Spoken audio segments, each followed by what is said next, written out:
everybody. Welcome back to Psychedelics today. This is a Friday edition, third week. Really excited to be back with it. Kyle, how's your week been? Pretty good. Launched the Shadow panel. That was a big thing, or the Shadow series. I keep calling it a panel. It's not really a live event, but there will be a live webinar, which I'm excited about as well. So yeah, I'm pumped to get this out there. If you haven't signed up already, if you haven't received the news about that, you can check that out at psychedeliceducationcenter.com. Free/donation sign up, and we might close the free enrollment out on the 19th on Bicycle Day, so get it before Happy Bicycle Day, and then it will stay as a donation course. So definitely check that out, psychedelicseducationcenter.com, and I'm pumped about it. We have 6 or 7 interviews. Dr. Joe Tafur, Deanna Rogers, Jessica DeRuzza, Dr. Gita Vade, Dr. Scott Hill, and Dr. Ido Cohen, who I co-hosted this series with as well. I think I got everybody. And what kind of topics did you cover in there? All sorts of stuff. A lot of Jungian shadow. So like with Dr. Scott Hill, we dug into his book. What's it called? I have it right here. Confrontations with Unconscious. Yeah, so we went over Dr. Hill's work and like a Jungian approach to working with psychedelics, and just going over the difference between the dark shadow and the golden shadow, which I think is really interesting, individual versus collective shadow, dark or really difficult experiences being mixed up with the shadow and how to work with that. Dr. Joe Tafur, we explored his project that he's also working on. I forget the name of it off the top of my head, but his situation in the Amazon. Well, we touched on his new epigenetic project that he's doing. Oh, okay. Folks, I can't remember. It's like spirit something. Sure. We'll put the links. Niue Rao, I think, is his facility in the Amazon. I don't really know much more than that. Right. So we covered. I don't think he works there anymore, but I think he still has maybe some association with it. But yeah, we touched on some of the stuff that he saw down there. Talking about maximization culture, ayahuasca retreat centers, so getting into the nitty-gritty of the shadow of ayahuasca retreat centers, and just this whole maximization culture around wanting to use psychedelics for optimization and kind of the shadow around that. Deanna Rogers, she worked at the Temple of the Way of Light, or she does work at the Temple of the Way of Light, and we explored, the shadow side of the Shipibo and how they possibly view shadow work, and then just like stuff that has come up that she has observed at retreat centers, abuse and stuff like that. Dr. Gita Vade, we chat about ketamine, her work with ketamine therapy, and the shadow as aspects of character, which I thought was really interesting. And towards the end of that interview, we chatted about capitalism and how that's been really, fueling some shadow aspects, especially within like the ketamine world with like clinics and stuff emerging, and talking about just like the psychedelic clinic business and the capitalistic models that are coming out now. Jessica DeRuzza, we talk about the collective shadow, and I know the controversial topic of astrology, which seems to rub people a different way from time to time, but really interesting kind of depth-oriented archetypal approach to the shadow. And then I forget if we got into this on the interview or just off recording, but really interesting kind of shadow stuff around even our background with some of the Groff depth transpersonal lineages, which is really interesting, and challenges with integration. And who else am I missing? We just kind of kick that off, do a nice little intro of the shadow and how we view the shadow. And I know I'm missing somebody else. Laura? Laura, yes, Laura Northrup. I'm sorry, Laura, if you're listening. I totally forgot to name you here. We chatted about her work with Inside Eyes and what she's learned by doing a podcast that was based around sexual abuse, whether that happened during ceremony, but also using entheogens and psychedelics to heal sexual trauma and sexual abuse. So yeah, it was a really awesome series. Went over the board, all over the board with it. And I could have kept recording interviews. I would have liked to bring in maybe some more diversity at times and just different perspectives. But if I just kept going with it, it never would have got released. And Ito and I really thought that this was the perfect time to release it with everything going on. A lot of collective and individual shadows starting to emerge at the moment. So we kind of rushed the process toward just wanting to get it out. I could have spent, a couple more months on getting interviews and stuff, but I think it's really important to get this stuff out now while the shadow is like in the light at the moment. Yeah, shadow is strong right now. So yeah, hurry over there, get your free seat, donate if you can. We'd appreciate it, and expect more. Like, we're really excited about how people have been receiving it, and I think we're going to be doing a lot more stuff like that. So free, if not donation based stuff. Yeah, so we just had a really fun call with Eric Davis to kind of spoil the timeline. Y'all won't really hear this podcast probably for another 4 or 5 weeks or something, but we I've been really excited about his recent High Weirdness book that just came out on audio and Audible. And you can score a free copy if you use our code over there. So audibletrial.com/psychedelics today or psychedelicstoday.com/welcome. Jump over there and scoop up his book. It's a great survey and critical analysis of anomalous stuff happening in the 70s in psychedelic and drug culture. So it covers Terence McKenna, Robert Anton Wilson, and Philip K. Dick. So what did you think of the Terence McKenna section, Kyle? I thought it was interesting, kind of like a different take on La Chorrera and the experiment down there. I read the Brotherhood of the Screaming Abyss, so kind of got like Dennis's take on it, and also have heard Dennis talk kind of multiple times about it on podcasts. So it was cool to hear like a different critique and somebody else examine it from like an outside perspective. The one thing that stuck out to me during that section was kind of like this idea of walking the tightrope on the verge of insanity and madness, or kind of like relating to that shamanic archetype of like, kind of going into these realms. So that was the one thing that like my mind really kind of got lit up about, was just, their experience down there, how weird it got, and almost like on the brink of madness that they kind of experienced. And then just kind of diving into that, the psychopathology world of like, could this been a schizophrenic break?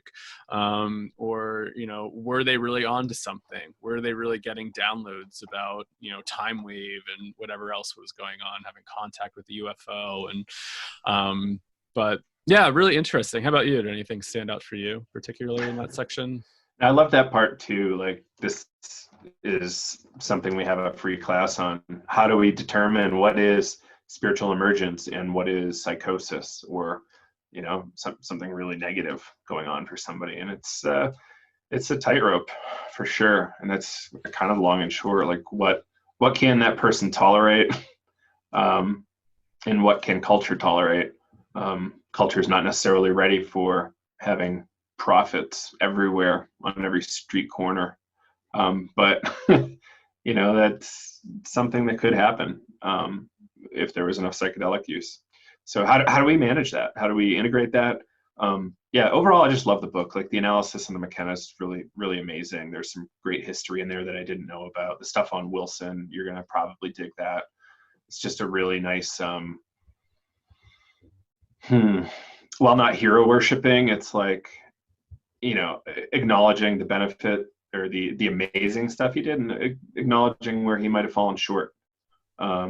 He was an editor for Playboy, so like that's gonna drop him down a few notches from being like a Michael Pollan, but he still was an amazing writer, if not like a little smutty or loose at times. And his history was extraordinary. Like, he went through some amazing stuff.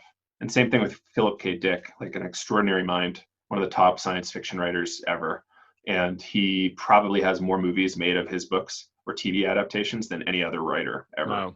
Wow. Like Blade Runner, Man in the High Castle, Electric Sheep, like When Androids Dream of Electric Sheep, or Do Androids Dream of Electric Sheep, more rather. Yeah, there's a ton. There's a ton, and his influence is really not fully recognized in the psychedelic world. So, it's just a really nice survey of the weird that happens, and we encounter weird shit all the time here. And it's nice to have an answer, but is your answer disingenuous? Are you giving enough critical thought to it? And one line to borrow from a future episode, like, are you acknowledging what you're getting by believing something's true? It is part of your analysis. Yeah. Yeah, sure, Jesus spoke to you, but did he speak to a gazillion people, or are you the only one? Like, is your transmission the only true transmission of Jesus? That kind of stuff. That's not a totally fair example of what was in the book, but it hints at it. So overall, I just thought it was extraordinary. Like, if you're into the weird aspects of psychedelia, this is totally for you. If you're only into the clinical stuff, perhaps this is still good for you. Well, yeah, I think so. I mean, I just love this weird stuff. Just exploring the weird stuff, I think, is important. And just looking at Eric's critique on how he approaches this, like, I like that he, like, I guess, as we were talking about in the interview, approaching a lot of this stuff with some sort of healthy skepticism and how to really tease apart these experiences, because sometimes shit gets weird. These experiences can get super weird. And sometimes I think that we don't always give enough credit to the weirdness within these transpersonal states. I don't know. Do you feel that way? Like, psychedelic culture sometimes, like, bypasses a little bit of the weirdness, or gets maybe too caught up in it and becomes too dogmatic? Maybe here's where we coin a new term, Kyle. Weirdness bypassing. Weird. As a riff for those who aren't in the know on spiritual bypassing, where people just lean on spiritual stuff to bypass their own material as a shortcut to feeling better. And I think a lot of this corporadelic stuff, like a lot of money coming in, is exactly that. It's not at all accounting for the weird, the transpersonal, the stuff that doesn't make sense in our conventional linear frameworks. Whereas that stuff's really freaking important. Groff wrote a whole book, When the Impossible Happens, just to discuss these anomalous things that have happened in his life. Really extraordinary, strange stories. And I just think that's core to what transpersonal psychology is how do we account, using William James's tool of radical empiricism, how do we use that to expand psychology more appropriately to encompass more of what psyche is? People, like, I've been new riff. Well, let me wrap. So, High Weirdness, Audible, you can get a free copy, audibletrial.com/psychedelics today, or psychedelicstoday.com/welcome. It's a really great book. You're going to enjoy it. So psyche and psychedelic, like, I've been seeing a lot of people, like, it's like the critique du jour. This is why I think the term psychedelic isn't appropriate, because psyche means X. And it's like, well, you're not a scholar of ancient Greek. You don't really know what psyche really means. Psyche was a really broad term, right? Yeah. It's like soul, breath, like a few other things too. A lot of people think it's straight mind. And, like, I think our modern conception of mind is a little broken. Yeah, and I think that's like what Hillman really argues too in a lot of his work, is like bringing psyche back into psychology, like where we've totally have deviated from that road. We're walking just a straight mind, but what were the Greeks actually talking about when they were talking about psyche? I mean, the way that I read it, it's soul, and what is that?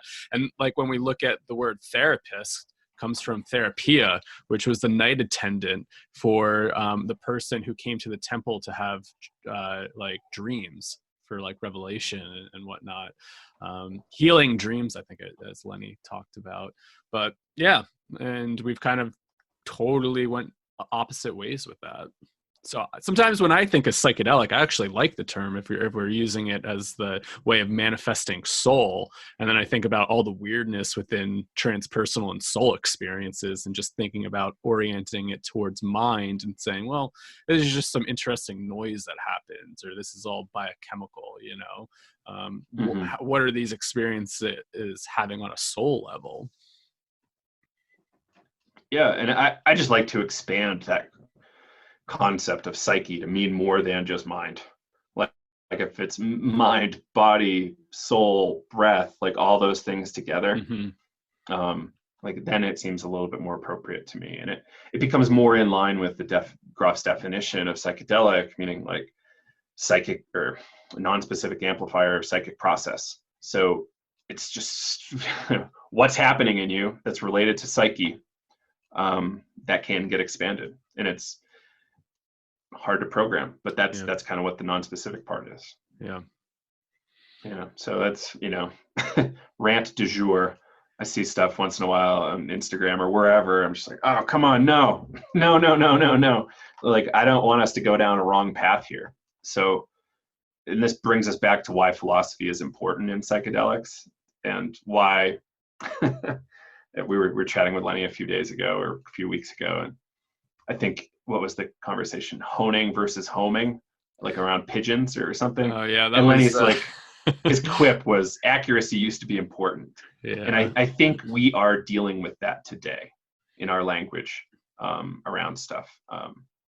And it's, yeah, there's something there. And if we're making incorrect metaphysical, cosmological, epistemological assumptions while going into very expensive research, we could be wasting a lot of people's time and money. That's a good point. Yeah, like if we're if we're making the assumption that mind equals brain, like we're probably wrong. Hmm. Mind, it's quite easy to show that mind, at the very least, is distributed throughout the body, if not beyond that, Yeah. using radical empiricism to as your guide there. You ever get into Dan Siegel's work, Dr. Dan Siegel? I'm working on lining up an interview with him. I haven't yet. Oh, whoa, cool. I saw him give a presentation over a weekend one time up in Vermont. It was amazing. I didn't use any slides, just riff the whole time for 2 Hell days. yeah. It's pretty cool. But during it, he was talking about like, throughout my whole psychiatric residency and just my medical training, there was nothing on defining mind. It's like we're having all this conversation about brain science and psychology and mental health, but like there wasn't one conversation about mind, right? And it's just to that point, like I don't know, what is mind?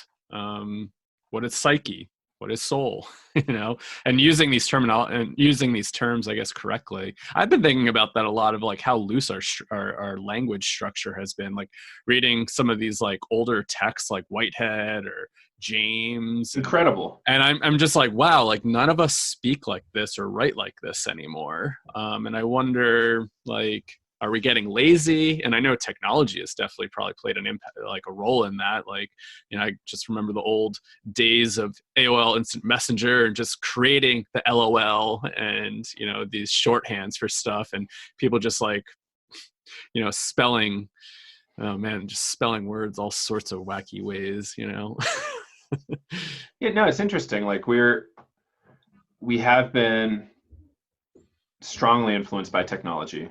Like we're getting software and hardware developed specifically around the latest findings in neuroscience and psychology about how to manipulate primates, the primate mind. And yeah, it's very addictive. It's really changed our level of attention. But education was different then too. Like I remember having this line, like the density of meaning per word in James and Whitehead is outrageous compared to what we're reading today. Yeah. And it's not as easy to digest. Like Whitehead, like the finding I had recently when reading Process and Reality is it's really not that hard to read Process and Reality. You just have to take it step by step. Mm-hmm. There's nothing there that you're not going to understand largely. Yeah. Once in a while there's some stuff, but and James is far easier than Whitehead. Mm-hmm. And similarly important. Yeah. Yeah. So yeah, words and accuracy, and yeah, it's a big deal. Like I feel like it's a little bit of a OCD thing coming up in me, but I also feel like it's really meaningful because we could be making huge mistakes by not being accurate. Mm-hmm. The same way if if you're talking about the conclusive evidence from an 8-person study, and universalizing that to all humanity, Right. that's probably a mistake. Yeah. So like that's more like the scientific rational thing where you need a sample size of 50 to be even taken somewhat seriously, and that's still not like a phase 3 trial with thousands of samples, thousands of individuals in it. So there's it's worth reading Whitehead, it's worth reading James.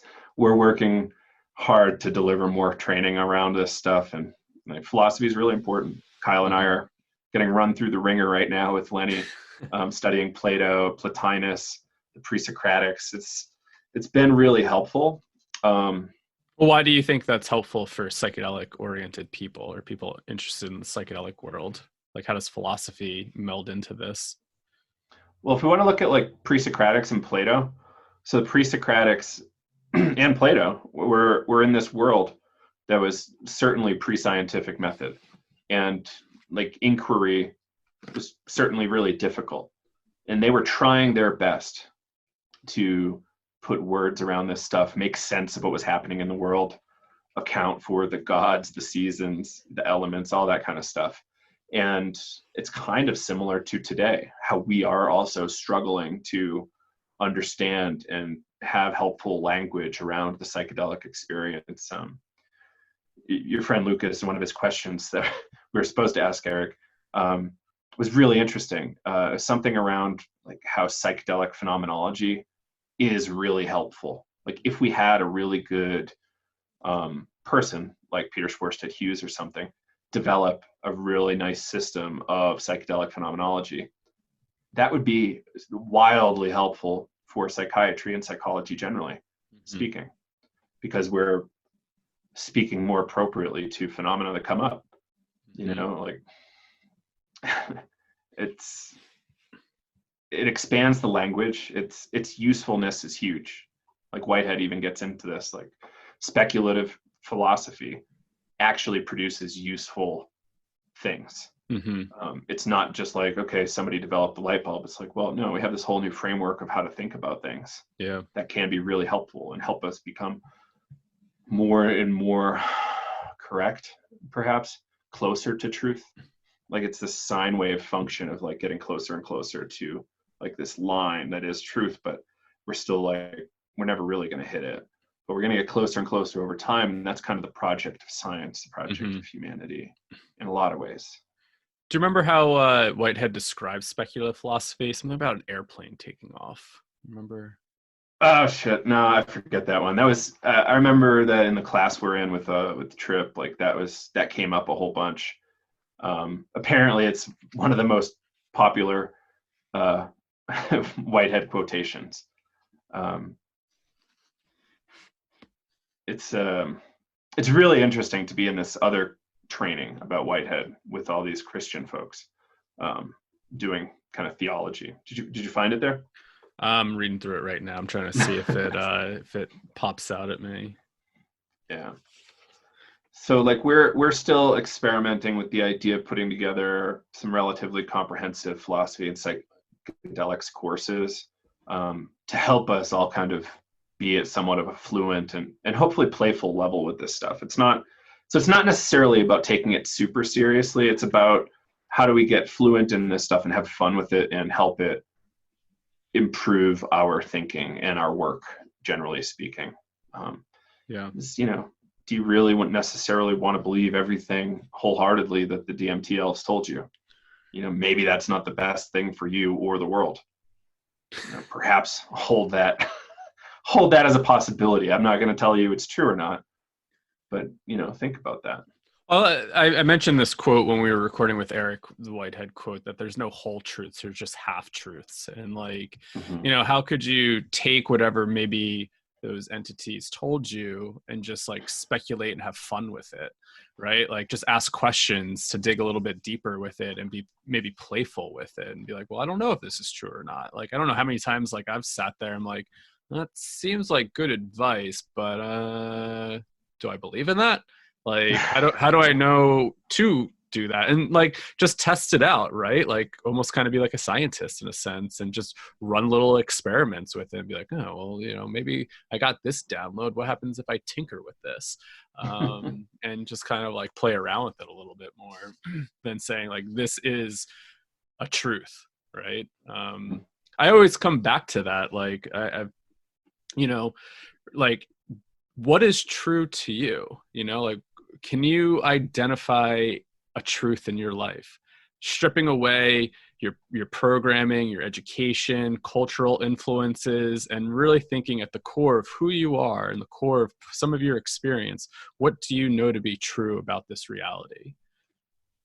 And it's hard. I mean, I think the closest thing that I've come to, you know, I don't even know if like the truth would really be embedded within the psychedelic experience sometimes, but I mean, I guess the truth that like really resonates with me is that experience of laying in a CAT scan machine, dying, and just knowing or having that feeling.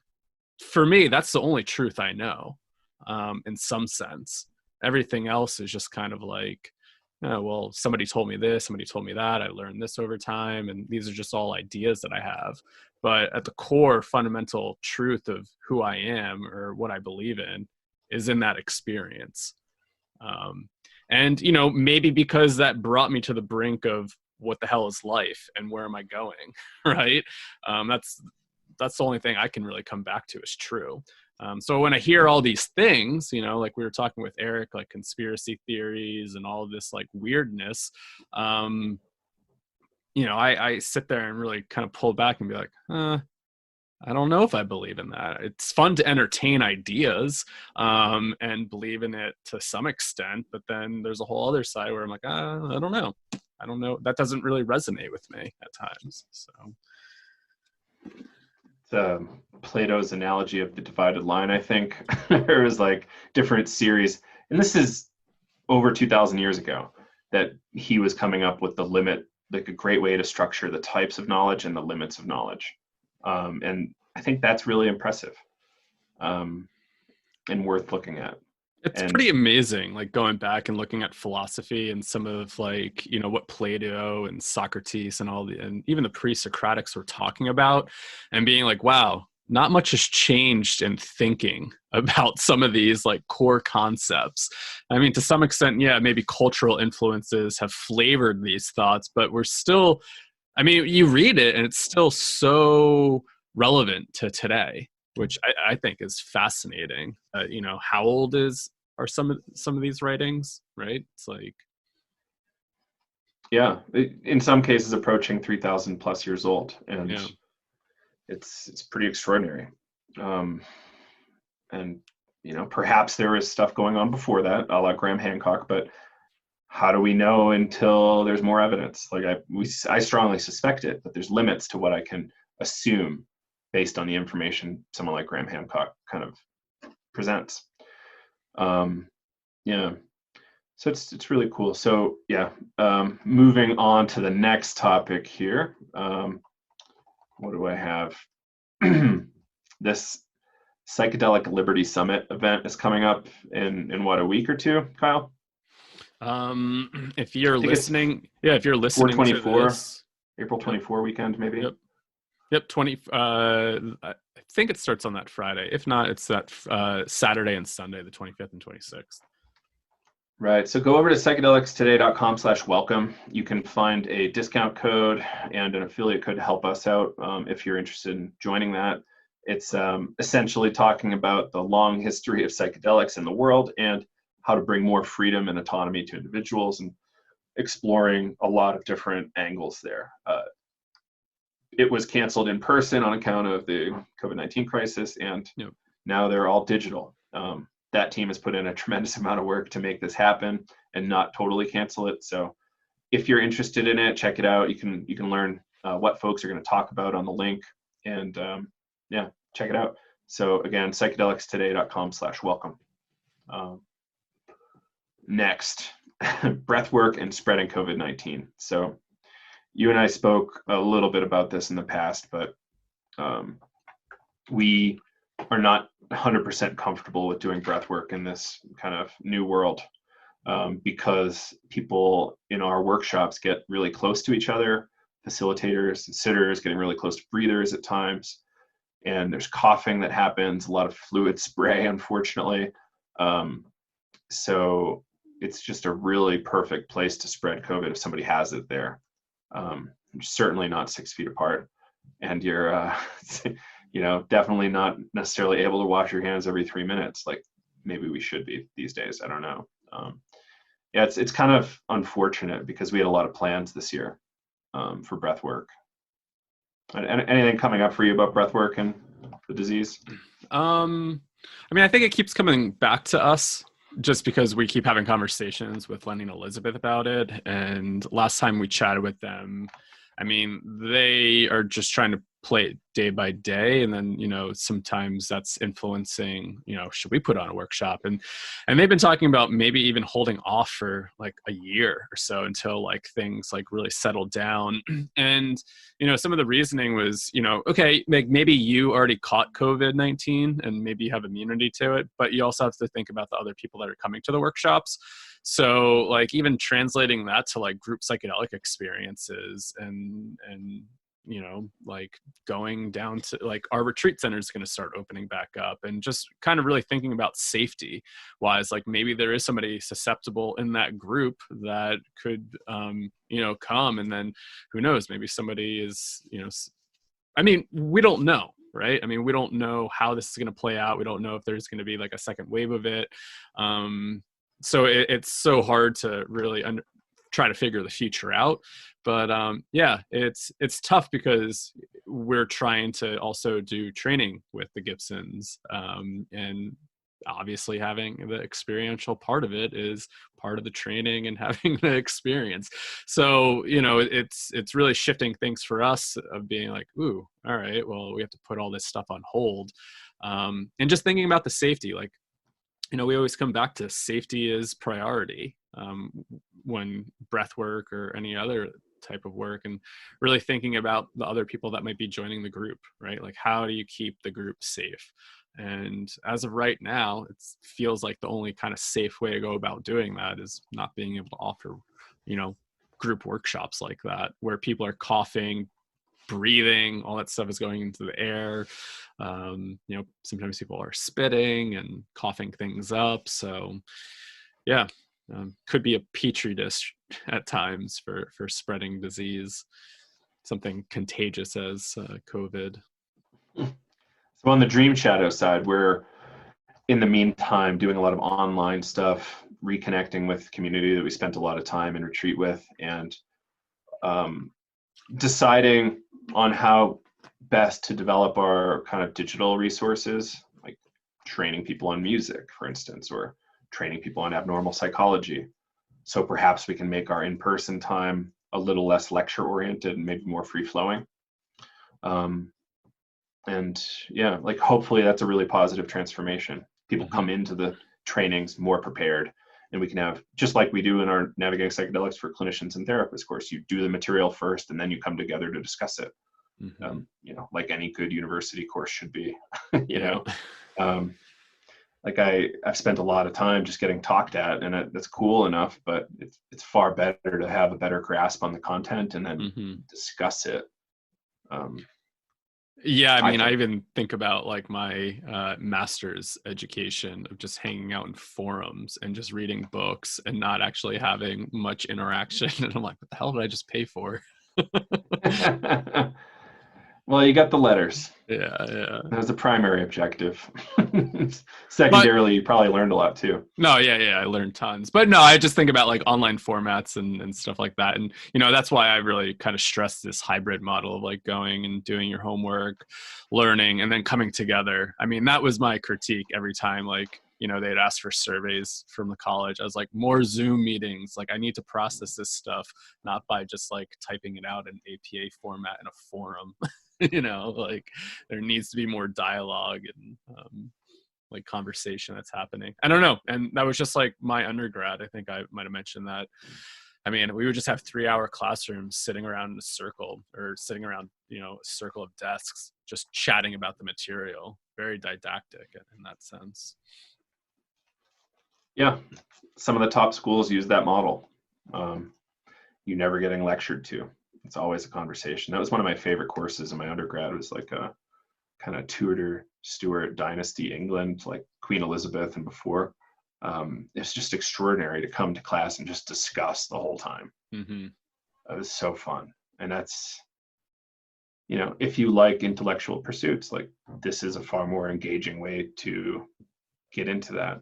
So yeah, that's kind of what we're looking at in the Dream Shadow world. And, you know, hopefully we can offer, I don't know, one-on-one workshops or like workshops of 5 people, but I'm going to leave that real decision up to our community of like, when is it safe? When is it okay?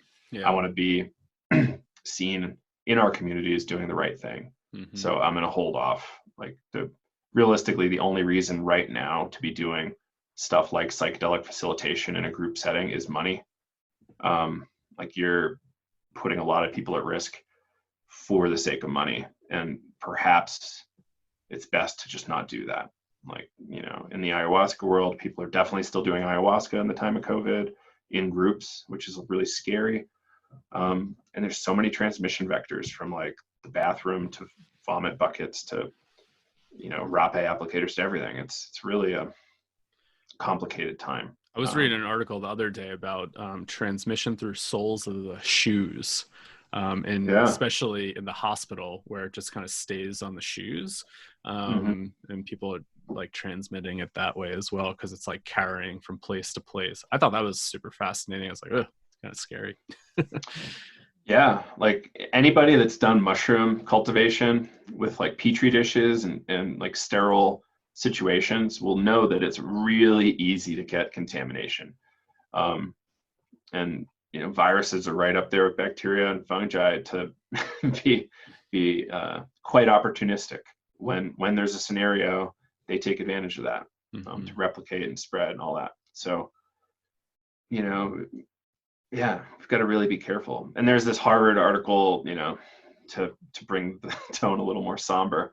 Harvard, a bunch of Harvard researchers came out yesterday. I read this in a Forbes article or Bloomberg article about their projections for COVID-19 and social distancing, and their conclusion was that we'll probably need intermittent social distancing measures until 2022.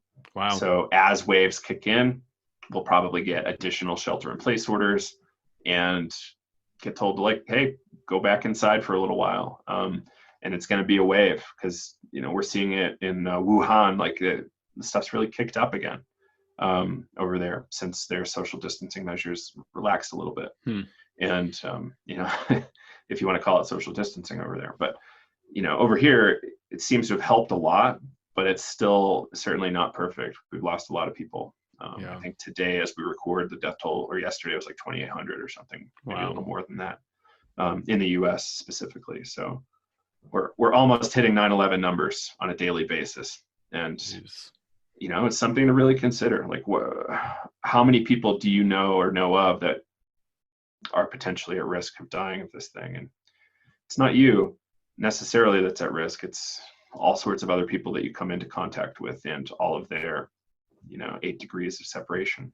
Yeah. So yeah, it's a tough time. It's just like, how do we balance wellness, interest, and personal development, you know, our intellectual pursuits and everything else, or community. Really strange article on I didn't read it yet. I really want to read it. Double Blind put up something about like, oh, you're really like fearing human contact. Like you're really like mourning that you can't touch people. And the headline, why 2020 is the year of psychedelics and threesomes. I was like, all right, well, I'm going to save that for later, but interesting. But it's, you know, it's an interesting concept, just off the cuff. It's an economical way to get human connection and touch.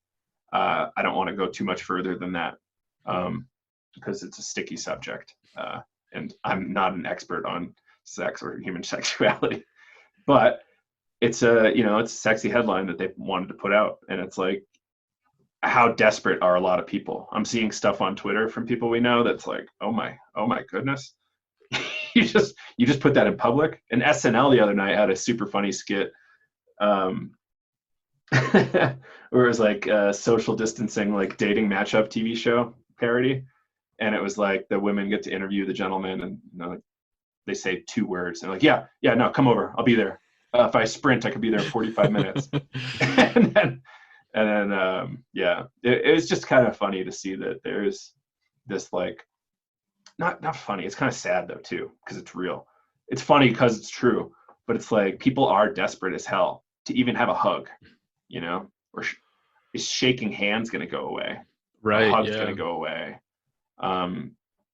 It's kind of terrifying. And think about, like, I don't know, I'm thinking about like all the people that are single and aren't maybe living with like people that they can be intimate with, it's like, we're social beings. We need contact with people, and how detrimental is that to our mental and physical health, and I brought this up multiple times, like this fact about loneliness is like a huge killer, especially with the elderly, and some of the research that they say it's like worse than smoking like X amount, like I forget, like 15 packs of cigarettes a day, just how much stress it actually puts on the body.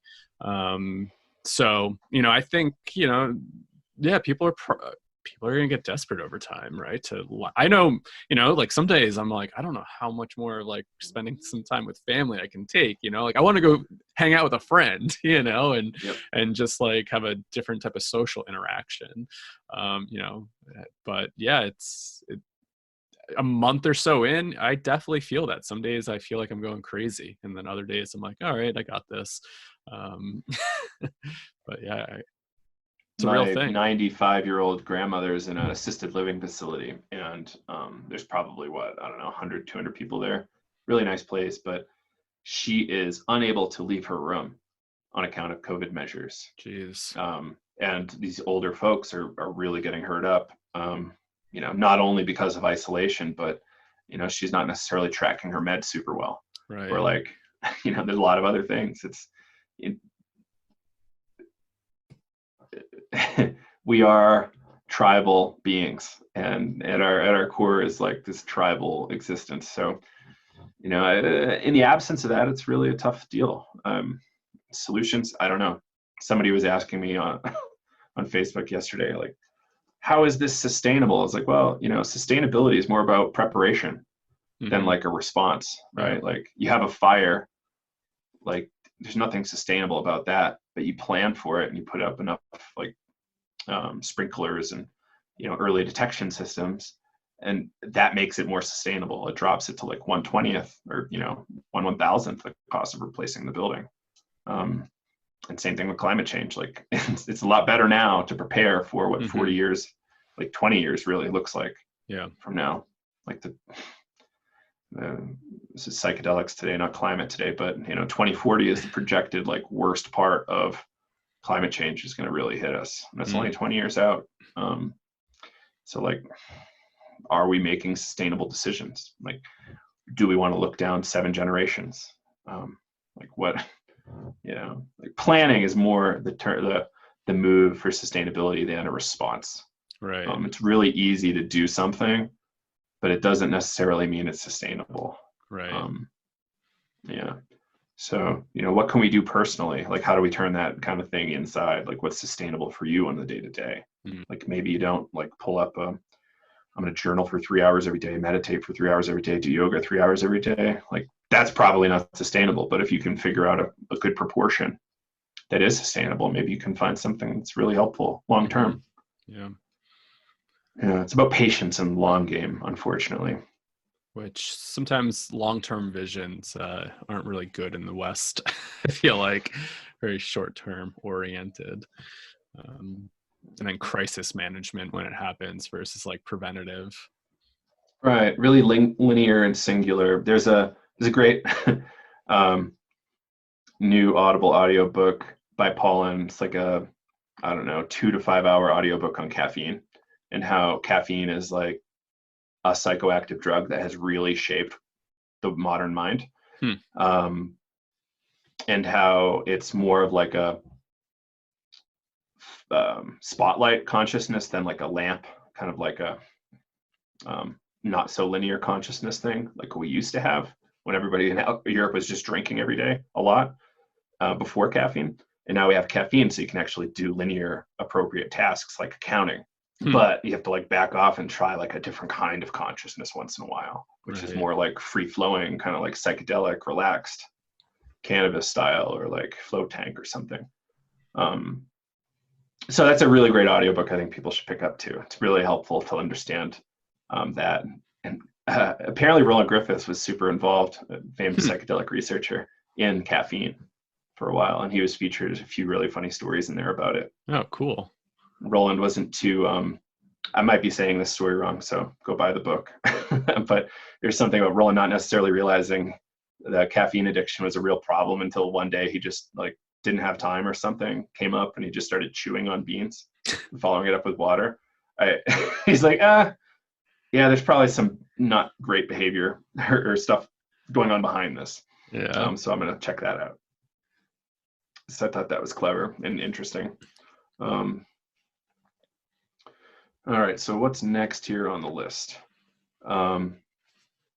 Yeah, possible timelines. Yeah, like hopefully summer. Realistically, we might not be seeing return to normal until 2022 or later, if there is a normal anymore. And that's something we can talk about at length later, like how to what adapt, is normal? how to create. Yeah, like re-examining normal, and maybe that's what we're doing with this whole weird topic. Yeah, I think so. I mean, do we want to go back to the way things were, or do we take this like highly weird, uncertain, chaotic time and try to do something else with it? Right. I mean, when you think about like the psychedelic experience, highly uncertain at times, highly weird. I mean, typically people want to do this because they want to make a change, and that maybe they want to like deprogram and do something completely different. And I don't know about for you or anybody else that's listening, but this definitely feels like a psychedelic experience, uncertain, a lot of chaos, and kind of a lot of deprogramming in a sense of like, oh, I can't go do my normal things, right? So how can I create new norms? Maybe new behaviors. And so, you know, it might suck, but I mean, again, long-term vision. Like, do you believe climate change is happening? Do you believe that, like, you know, the world is kind of, it's getting heated up and like stronger storms are happening? I was even thinking about this, like the tornado, there's a couple tornadoes down south.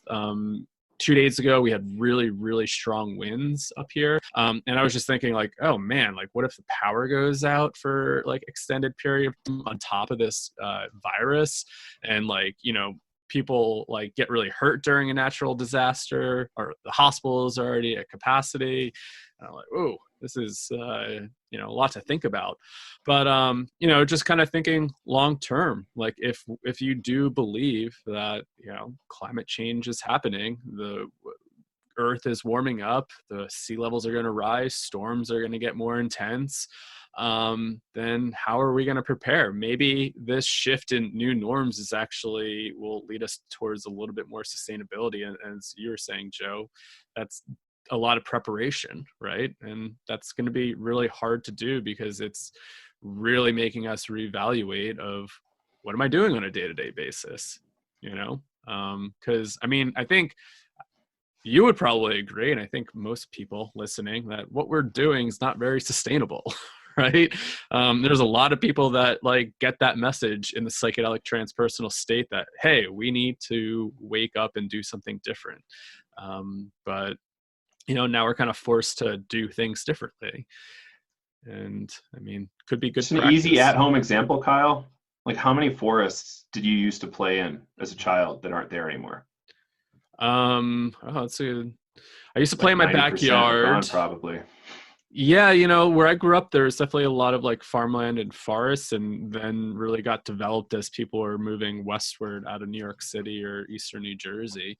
I mean, when I grew up, it was like a kind of a gravel type road, like gravel and tar road, lots of trees.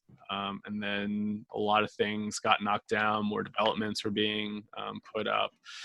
Yeah. And well, that's a really interesting thing. So I thought about this a lot when I was taking an eco psychology course, is that like, do you know the story of your land? And like, what are those narratives of your land? And when new people come in, they necessarily don't understand the narratives. And I remember I would get so upset by things getting destroyed because some of these landscapes had, you know, folklore magic to it. Be like, oh, that was a place that, you know, X happened. Or, but when new people come in, they don't see the old narratives of the landscape, right? That's kind of off topic, but you just even kind of bringing up like forests getting destroyed that I used to play in, and thinking about how much landscape really impacts a person and their psyche, and the stories and the narratives around that landscape, really informing on how they're showing up. Yeah. In a permaculture class, they used to say you had to, a really good idea was reading like 3 or 4 good natural histories of where you live. And I, you know, it's no secret, I used to be really into like esoteric and occult stuff. So I knew some people who were into druid kind of things, like earth magic out of Celtic Ireland, like way before Christianity. And, you know, you had, before you could even really jump in and start really like digging into their program, you had to read like 6 to 9 natural history books on your region. So you understood like, how did the earth evolve there? How did the, you know, yeah, beyond your tectonic stuff, like what is the biology there? Like, how does it all interact? What did the original people used to eat there? You know, and being in America, it's even weirder because we're abstracted more from that. We don't, it's invisible that there were native people that were decimated and removed. That had stories around their landscapes. Yeah, I mean, perfect example was that town or city or village in Japan when the tsunami hit, right? They had those rocks as markers saying like, don't build below, because they understood the cycle of tsunamis coming in. And I always think about that, like when you look at a lot of indigenous, you know, knowledge and wisdom, they may have these storm systems or these weather cycles that repeat every 100, 200, 500 years. And that's built possibly into their cosmology. And yeah, for us, we don't really have that, right? Like we've only been here for how many years, and right, not as a rich, you know, this is like a new world in a sense, right? Compared to flash like in the Europe. pan. Yeah. Yeah, and the psychedelic experience can give us a taste of that. It's like, oh, what, 1492? You know, that's pretty, seems like a long time ago in the scope of human history and in the scope of Earth's history, not very long ago whatsoever. Yeah. And yeah, there's some people complaining about all these forests, like protected forests getting destroyed right outside London because a new train is going to go in to save people 30 minutes on their commute on the train. It's a great move in terms of getting people out of cars, horrible move in terms of we're losing a lot by destroying old growth forests. And it's a tough thing. And we can feel that. We can have literal heartbreak in the psychedelic experience or in our day-to-day. Like really, it's not far out to have, you know, your heart broken by ecological destruction stories. When I was a kid, I'd cry. I remember we had this cool vine in the back of my yard that we used to go up and swing on, and my brother cut it down because he was pissed that the other neighbors were using it. And maybe it was a safety thing. Maybe he also didn't want other people getting hurt. But I remember I bawled my eyes out because that vine had such like a spirit to it. You know, it was like, this was a place in this specific part of my woods. And each part of the woods actually had a different name and city to it. To map the different regions, and it had like this whole thing. And so like when stuff like that got destroyed when I was younger, I mean, I would have heartbreak and being like, oh no, like, you know, that thing's not in my life anymore. Yeah, and no one will ever see it ever again or experience it the way you did. Yeah. Yeah, so land and memory, and yeah, eco-psychology is a huge field that people, if you're not familiar with it, dig in a little bit. There's probably some great talks on YouTube you can find. Maybe we'll work with Travis Cox on something around that eventually. Oh That'd be yeah. fun. Yeah. I took a note. We're good. Cool. And then, all right, so finally, there's this interesting article in the Daily Mail UK about Mind Medicine Australia, which is kind of a new psychedelic charity slash nonprofit trying to, speed up or help Australia catch up to what's happening in the UK and the US. Any kind of, what do you know about Mind Med Australia at this point? Not too much besides some of the contact that we've had with some of the people there. But I know that they're trying to focus on like therapy training. So I believe that they're trying to actually streamline some training for folks Good. in Australia for like therapy training. They actually have a conference coming up. I believe it's happening in November. Cool. So you could check that out as well. And I think we're going to be like an educational partner with them. Just going to need to make a phone call and hop on and chat with them. So, hopefully I'll know more about their organization after we connect with them a little bit more, but it sounds like they're doing awesome stuff. And, I don't know of really any other organizations in Australia trying to streamline this. So props for getting things started and getting the ball moving in Australia. I hope there's no collisions with them and the for-profit MindMed group that Kevin O'Leary is involved in around 18MC. But here's some headlines from the article in the Daily Mail. Former coalition parliament member MP Andrew Robb wants a mental health task force for COVID-19. Mr. Robb said MDMA and psychedelic drugs should be considered as treatment. So this is a former parliament member or MP in Australia saying this. Wow. He said that this should be implemented in a similar way as medical marijuana, which the cool thing about that statement is that it doesn't necessarily have to go through a similar FDA phase 1, 2, 3 style situation. It could be done in small experiments and with small local adjustments, as we say, as Bucky said. And I just think that's a really helpful thing. And MindMed Australia is urging the government to do that kind of thing, which is really cool. So yeah, keep an eye out. Australia is doing some interesting things, and because there hasn't been so much activity there, I think there's so much need and want there that it's going to develop very quickly. It's a rich Western country, plenty of resources, a lot of doctors, therapists, psychologists. So I think things are going to move quickly there. And we've had a fair amount of problems. We've had a fair amount of people from Australia join our course. I think mostly in every course that we've offered, there's been at least one person from Australia or two people. Props to them for getting up so early. I think it's terrifying. Like at one time, the time zone changed and it was 4 a.m. when they were joining. It's like, good Lord, good for you guys, but I feel a little bad. But thank you for joining anyway. And it's just cool to be able to work with folks over there. I love Australia. I haven't been yet. It would be really cool to go to their conference in November, but who knows what the virus situation is going to be like at that point. Really hard to tell. Yeah.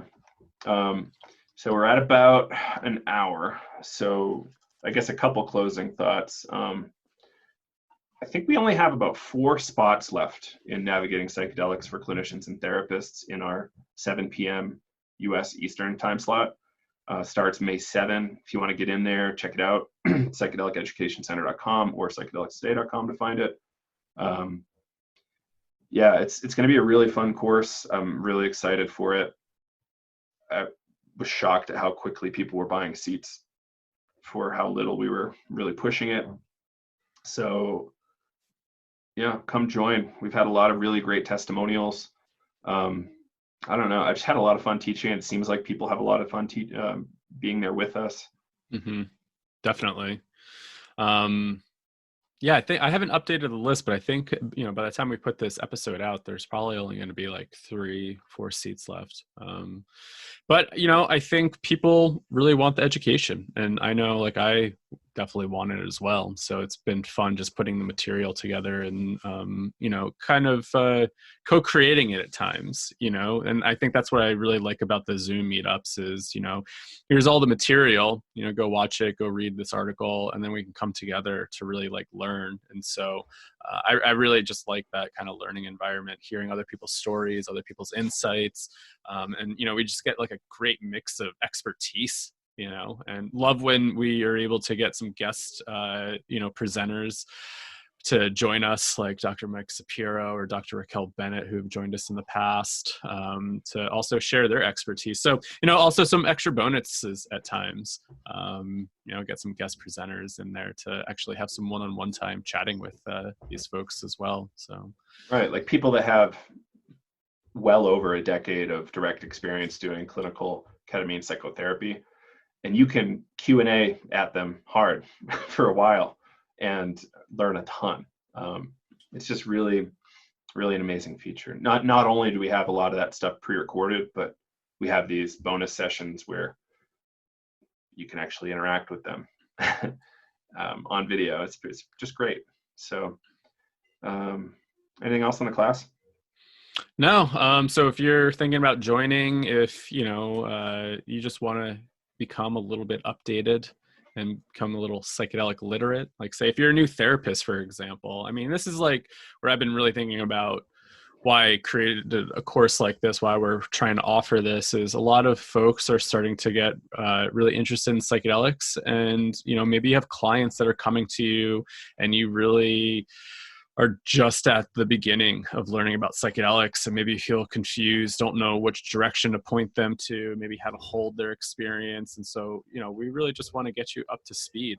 And even if you are a seasoned, psychonaut, you have experience with this, there's tons of value, just from the master classes there, learning on, we have a master class on multiple master classes on ketamine, right? So here's a possible legal avenue to get started with now. And, you can learn about, maybe how to get involved that way. So, so it's a really great course if you're just getting started, but also if you've been in this for a while, we can really dial in, ask these more nuanced questions and to really dig in. Or if you're working with people, right? Bring some of these challenges and questions to the group so we can all learn together. So I think it's just, I have a blast teaching it, and it goes by so fast. And I think the other part where we mentioned in some of the last podcasts was our projects. I love seeing what people are putting together. There's a small project involved in the group, in the class. So there is some homework. Some people don't like the homework, but it's for you, and it's not really for us. And I love seeing that some of our students keep it as a continual process. Mm-hmm. The last one's been over for weeks now, and we're still seeing kind of iterations on that. So it's a really cool thing. So yeah, psychedeliceducationcenter.com to learn more. And if you're interested, hope to see you there. There's a wait list if the course you want to be in is filled. So sign up on there, and there will be one in the future. We just don't have any dates set yet. Mm-hmm. Finally, a couple ways to help us out on the show. You can leave a small monthly donation at Patreon, as small as $2 a month. We'd really appreciate that. Patreon.com/psychedelics today. Audible is a great sponsor of ours. If you want to crunch through a bunch of psychedelic audiobooks, this is a great way to do it. And you can get a free month trial and a free audiobook at audibletrial.com/psychedelics today, or you can find the link at psychedelicstoday.com/welcome. Again, this High Weirdness book by Eric Davis is extraordinary. Mike J's Mescaline is wonderful. Jim Fadiman's Psychedelic Explorer Guide is essential. And in 1 or 2 weeks, Holotropic Breathwork is going to be up there, which I'm very excited about. I only read it once, so I'm excited to go through it on audio 3 or 4 times, just to like super internalize the content. Yep. Yeah, there's so many great stories and helpful explanations in there. So audibletrial.com/psychedelics today. Learn more. And really, if you don't have money right now, that's totally fine. Leave us a review if you could on Facebook, iTunes, or podcast app, or just tell a friend about one of our episodes, and that's plenty. Yeah. So I think that's it for this Friday. Thank you all for listening. Thank you, Kyle. Yeah, thank you, Joe. And signing off And till next week. yeah, we'll see you next Tuesday, everybody. Bye-bye.